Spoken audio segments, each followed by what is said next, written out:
بسم الله الرحمن الرحيم. الاسم شحاتة محمد حسن من أهالي عزبة النصر، المهنة مقاول ورئيس جمعية البديل لحقوق الإنسان تحت التأسيس.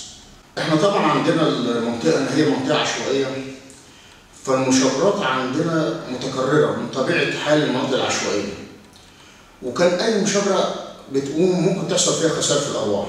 احنا في خلال سنة عزبة النصر قدمت ضحايا مشاجرات 9 حالات أو أكثر بسبب المشاجرات في خلال سنة واحدة.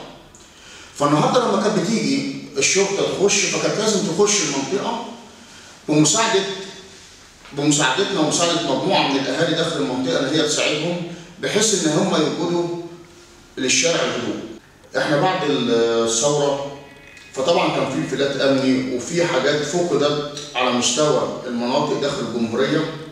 المنطقة الوحيدة اللي رجعت الحاجات المفقودة عزبة النصر، وده بفضل اللجان الشعبية داخل عزبة النصر قامت بتجميع الحاجات ديت اللي مرمية في الشوارع وتجميعها داخل المسجد، وقاموا جابوا عربيات الناس مشكورين على حسابهم وراحوا ودوها للقسم. هل في منطقة من المناطق إن هي رجعت حاجة أو سلمت حاجة؟ ودوت برضه مجهود الناس اللي هي شغالة في الشارع من اللجان الشعبية. أنا تعرضت لمشكلة مع المقدم خالد دمرداش رئيس مباحث البساتين. المقدم خالد دمرداش كان بيستعين بينا أنا ومجموعة في المنطقة لحل المشاكل وهدوء الحالة الأمنية في الشارع. كان في مشكلة في المنطقة فاتصل بينا لحل النزاع دوت، فاحنا نزلنا وعملنا مجلس صلح وحلينا المشكلة، والمشكلة اتجددت بعدها بيوم. فاتصل بي الرائد خالد دمرداش وقال ان المشكله موجوده وحاول تنزل تحل، فطلبت منه اعتذرت له وضغط عليا خلاني نزلت لمكان المشاجره. فاتصل بيا تليفونيا قال لي ايه الوضع عندك؟ قلت له خلاص احنا هدينا الموقف ومفيش اي مشكله. فكان معاون المباحث موجود على الشارع ما عرفش يخش، فتقدمنا انا ومجموعه دخلناه. اول ما دخل الشارع بدأ السب والقصف الخارج عن الآداب، ولا يقبله أي إنسان إن هو يكون ده أسلوب التعامل من الإهانة اللي تعرضنا ليها من قبل المقدم أحمد سمير معاون المباحث. وكان في بعض الأفراد واقفين جنبي من مجلس الصلح، فبقول له أنت متواجد ليه هنا؟ قال أنا جاي في مجلس الصلح. بقام بالسب والقصف بألفاظ حرجة، وقام بالاعتداء بالضرب على الراجل وقال له احنا مش عايزين حد يصلح وما طلبناش من حد يصلح.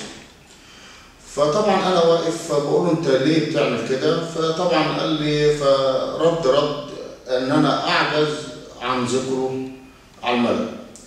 فطبعا احنا تقدمنا جه معاون بعد ما حصل معاون المباحث، قلت له احنا دلوقتي هنشوف المشكله اللي تحصل فيها خسائر في الارواح دي احنا خلينا فيها، اما مشكلتنا الشخصيه احنا مش هنتكلم فيها لما يجي الرئيس بتاعنا.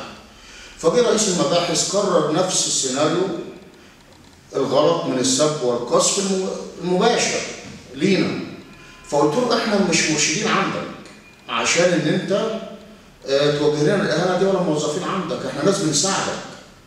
فاحنا ناس بنساعدك، وانما ما تناقش ان احنا كل واحد ليه وضعه في منطقته وما تعرضناش الاهانه ديت ولا حد بيهنا ولا نسمح ليك ان انت تعمل معانا كده. فطبعا تعامل معايا بسخريه وسابني ومشي. فكانت النتيجه ان احنا عملنا شكاوى ضده في وزاره الداخليه وفي مديريه الامن، وعملنا محضر جرح في المحضر الاداري رقم 6483. النيابة استمعت للشهود والنيابة طلبت تحريات المباحث.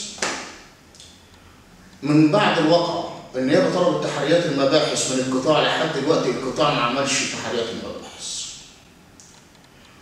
ودلوقتي تقدمنا بشكوى تاني للوزارة، قالوا تحت الفحص. قدمنا لهم شكوى تاني، قلنا لهم اتفضلوا ادي شكوى تاني، اتفضلي يا مديرية شكوى تاني. 3 شكاوى في المديرية، 3 شكاوى في الوزارة، كلهم تحت الفحص مفيش أي إجراء.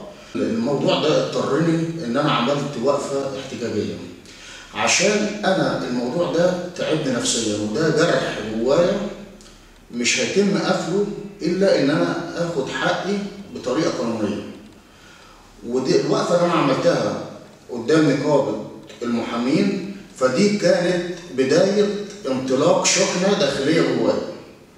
الشحنه دي تتوقف برجوع حقي، وانا هستمر في المدافعه عن كرامتي مهما يكلفني الامر. بالنسبه لي انا مفيش راحه ولا هدوء الا لما اخد حقي من خالد بن مرداش مقدم مباحث البساتين واحمد سمير معاون المباحث من اهانه توجهت لي من سب وقذف مباشر امام الجميع، وليس ادعاء وانما دي حقيقه، ان انا اكون راجل ليا وضعي في منطقتي والناس تحترمني، وانا اساعد رئيس المباحث واساعد معاون المباحث في هدوء الشارع، وان هو يتهجم بالسب والقذف المباشر، فدوت انا لا اقبله لا اقبله لا اقبله. وانا منتظر من سياده الوزير، منتظر من مدير الامن اجراء فعلي يريحني، ان احنا بنقول نعم لرجوع الامن، نعم لتنظيم المرور، وانما ليس على حسابنا ولا على حساب اختلاط الامور. الامور لا تختلط،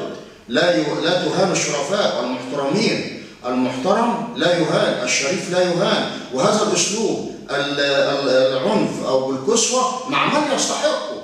ومش ممكن يكون رجوع الامن يكون الثمن ان احنا نتنازل عن كرامتنا، وانما احنا نساعدكم ونساعد رجالتك ان الامن يرجع، وانما لا للحكم بالنار والحديد مره اخرى.